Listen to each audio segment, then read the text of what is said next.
Hello friends, welcome to என்கே learning centre. இன்னைக்கு நம்ம learning சென்டரில் என்ன பார்க்க போகிறோன்னா மெனி இஃப் ஃபங்க்ஷன்ஸ் தான் பார்க்க போகிறோம். ஸோ வாங்க வீடியோக்குள்ளே போகலாம். ஸோ நான் மெனி இஃப் ஃபங்க்ஷன்ஸ்க்காக ஒரு டேபிளை க்ரியேட் பண்ணி வச்சுருக்கேன். ஸோ நான் இதே டேபிளில் தான் இஃப்ஸை கண்டுபிடிச்சேன், கிரேடுக்கு இஃப்ஸை அப்ளை பண்ணி கண்டுபிடிச்சேன். ஸோ இதே டேபிளில் இப்போ நான் கிரேடுக்கு இஃப்ன்ற ஃபங்க்ஷன் கொடுத்து கண்டுபிடிக்க போகிறேன். ஸோ எப்படி பண்ணுறதுன்னு பார்க்கலாம். Equal to if open bracket. Logical டெஸ்ட்டுக்கு இந்த Tamil mark greater than or equal to 90 double quotes A plus grade if ஃபங்க்ஷனை ஓப்பன் பண்ணோம். If open bracket. Next second English mark greater than or equal to same 90 இதுக்கு ஏன்ற கிரேடை கொடுக்க போகிறீங்க. நெக்ஸ்ட்டு இஃப் ஃபங்க்ஷனை ஓப்பன் பண்ணிவிட்டு தேர்ட் இந்த maths mark greater than or equal to 90 double quotes இதுக்கு பி கிரேடு கொடுக்க போகிறீங்க. Next if open bracket.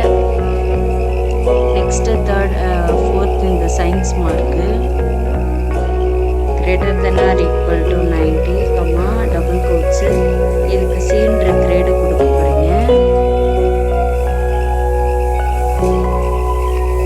Next திரும்பவும் again if open bracket. Last social mark greater than or equal to 90 double quotes இதுக்கும் சீன்ட்டு கொடுத்துருங்க.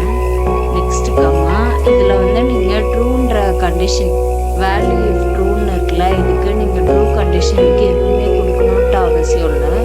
நீங்கள் டைரெக்டாக ஃபால்ஸ் கண்டிஷனுக்கு என்ன கொடுக்கணுமோ அதை கொடுத்துக்கலாம்.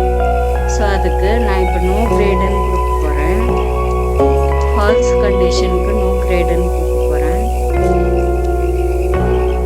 ஸோ நான் இப்போ நோ கிரேடுன்னு கொடுத்துட்டேன். டபுள் கோட்ஸு 5 ஃபங்க்ஷன் ஓப்பன் பண்ணியிருக்கீங்க. ஸோ 5 தடவை க்ளோஸ் பண்ணிக்கணும். என்டர் கொடுத்தீங்கன்னா உங்களுக்கு ஆன்சர் வந்துடும். இப்போ பார்த்தீங்களா ஆன்சர் வந்துடுச்சு. இதுதான் மெனி இஃப் ஃபங்க்ஷன்ஸு. அதாவது நிறைய இஃப் ஃபங்க்ஷன்ஸை நம்ம யூஸ் பண்ணி கண்டிஷன்ஸை கொடுத்து ஆன்சரை கெட் பண்ணுறது. நான் ஆல்ரெடி இஃப் ஃபங்க்ஷன்ஸ்க்கு ஒரு வீடியோ போட்டுட்டேன். ஆனால் அது பேசிக்காக எப்படி கண்டுபிடிக்கணும் அப்படின்றத பற்றி தான் போட்டிருக்கேன். ஆனால் இந்த வீடியோ என்னென்னா மெனி இஃப் ஃபங்க்ஷன்ஸை யூஸ் பண்ணி எப்படி கண்டுபிடிக்கணும் அப்படின்றது தான். ஸோ இந்த வீடியோவில் உங்களுக்கு ஏதாச்சும் டவுட் இருந்ததுன்னா கமெண்டில் கேளுங்க. இந்த வீடியோ உங்களுக்கு பிடிச்சிருந்தா லைக் பண்ணுங்கள், ஷேர் பண்ணுங்கள் அண்ட் சப்ஸ்கிரைப் பண்ணுங்கள். தேங்க்யூ.